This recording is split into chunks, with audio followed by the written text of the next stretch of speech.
And welcome दोस्तों, आप सभी का स्वागत है मेरे यूट्यूब चैनल पर। मैं हूं निदा और आज हम बात कर रहे हैं प्रेगनेंसी के पहले महीने के बारे में। अगर आप कंसीव करना चाहती हैं, आप हेल्दी प्रेगनेंसी चाहती हैं, तो आपको क्या करना है और क्या नहीं करना है। तो प्रेगनेंसी का पहला महीना बहुत ज़्यादा नाजुक होता है। पहले महीने में आपकी छोटी सी गलती से आपको और आपके बच्चे को नुकसान हो सकता है। आप अपनी प्रेगनेंसी में अगर अच्छा चाहती हैं तो आपको पता होना चाहिए कि आपको फर्स्ट ट्राइमेस्टर में क्या नहीं करना है और क्या करना है। तो आज मैं बात कर रही हूँ प्रेगनेंसी के पहले महीने के बारे में। चैनल पर पहली बार आए हैं तो वीडियो को लाइक करना और चैनल को सब्सक्राइब करना बिल्कुल ना भूलें।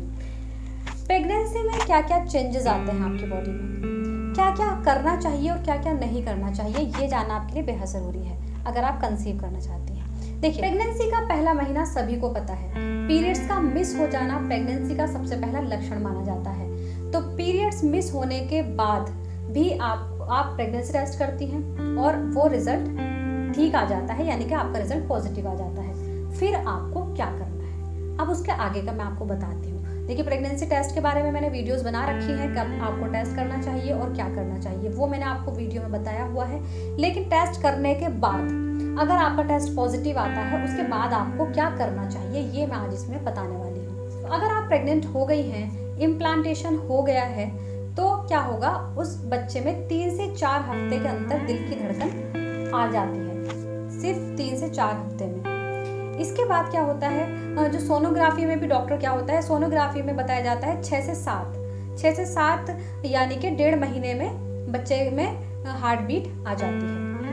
आपकी बॉडी का ब्लड सप्लाई सारा बच्चेदानी की तरफ जाता है, जिसकी वजह से नीचे की साइड हल्का हल्का भारीपन, हैवीपन आपको फील होता है। ये पहले महीने में आपको ऐसा फील होगा, यानी कि जो आपका निचला हिस्सा है, पेट का निचला हिस्सा है, उसमें निचले हिस्से में आपको क्या फील होगा, थोड़ा थोड़ा भारीपन फील हो सकता है, प्रिकिंग फील हो सकती है जब आपका इम्प्लांटेशन हो जाता है। इम्प्लांटेशन आपको पता ही है, बहुत सारी लेडीज़ को इम्प्लांटेशन होने पर हल्की हल्की ब्लड के खून के धब्बे आते हैं, तो उसमें आपको घबराने वाली बात नहीं होती है। इम्प्लांटेशन का मतलब होता है जब आपका बच्चा जो है वो आपकी यूट्रस की वॉल पर जाकर चिपक जाता है।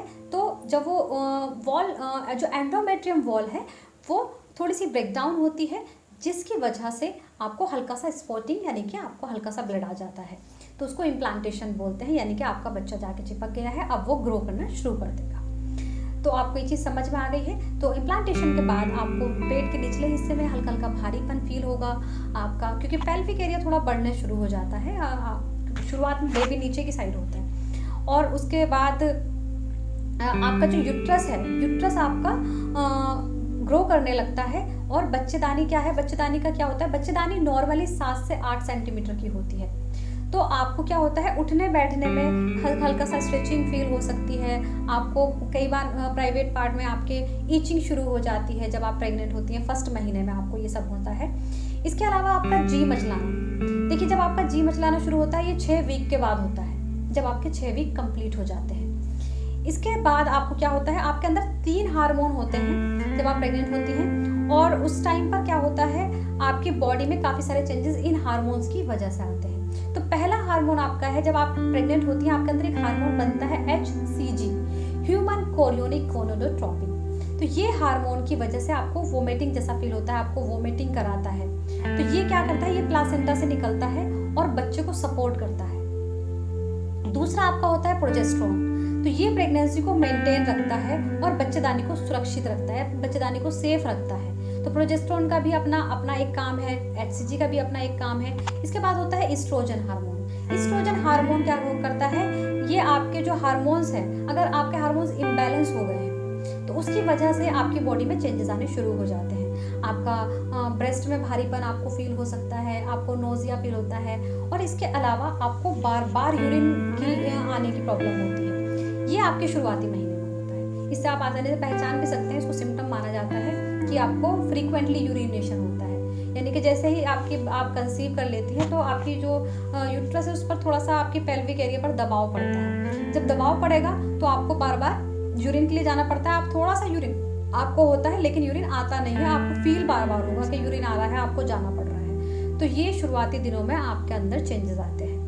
तो आपको प्रेगनेंसी के पहले महीने में ये सब फील होगा। इसके अलावा प्रेगनेंसी के पहले महीने में आपका जो क्या होता है, आपको बहुत ज़्यादा थकान फील होती है, आपका कंसीव करने के बाद आपको थकान के साथ साथ आपको चक्कर जैसा फील हो सकता है, आपको चक्कर, नींद बहुत ज़्यादा आती है क्योंकि आपकी जो बॉडी है बहुत ज़्यादा काम कर रही होती है, जिसकी वजह से आपको नींद बहुत ज़्यादा आती है। तो अगर आपका जी मचला रहा है तो आपको कम खाना खाना चाहिए। खाने में आपको प्रोटीन, कार्बोहाइड्रेट, फैट, दही, सारी चीज़ें आपको लेनी चाहिए। इसके अलावा अगर आपको देखिए प्रेगनेंसी टाइम पर गैस की, एसिडिटी की प्रॉब्लम बहुत ज़्यादा होती है, तो उसमें आपको क्या करना है, स्पाइसी फूड आपको कम खाना है। स्पाइसी फूड आप ना ही खाएं तो ज़्यादा अच्छा है। फर्स्ट मंथ में आपको ये ध्यान रखना है। दूसरा, आप बुक्स पढ़ें, खुश रहें, हैप्पी रहें, थोड़ा वॉक करें। और इसके अलावा आपको, क्योंकि बहुत बार मैंने देखा है कि प्रेग्नेंट होने के बाद जब आपको पता चलता है आप कंसीव कर लिया है, तो लेडीज़ क्या करती है, बहुत ज़्यादा रेस्ट में आ जाती है कि हमें कुछ करना ही नहीं है। तो ऐसा नहीं है, आपको काम भी करने हैं और रेस्ट भी करना है। आपको एक्टिव रहना है और रेस्ट भी करना है। तो आपको ज़्यादा सोना नहीं है कि आप पूरे पूरे दिन सो रही हैं, पूरी पूरी रात सो रही हैं, ऐसा नहीं करना है। अच्छे से खाना है, स्ट्रेस नहीं लेना है और हैप्पी रहना है। ये चीज़ें आपको ध्यान में रखनी है। बाकी शुरुआती दिनों में आप किसी भी पोजीशन में सो सकती हैं, उसमें सोने में कोई दिक्कत नहीं है। उम्मीद करती हूँ आप सभी को वीडियो समझ आई होगी और पसंद आ गई होगी। इसके अलावा आप कुछ भी पूछना चाहें, आप मुझसे कमेंट बॉक्स में पूछ सकते हैं। Thank you so much.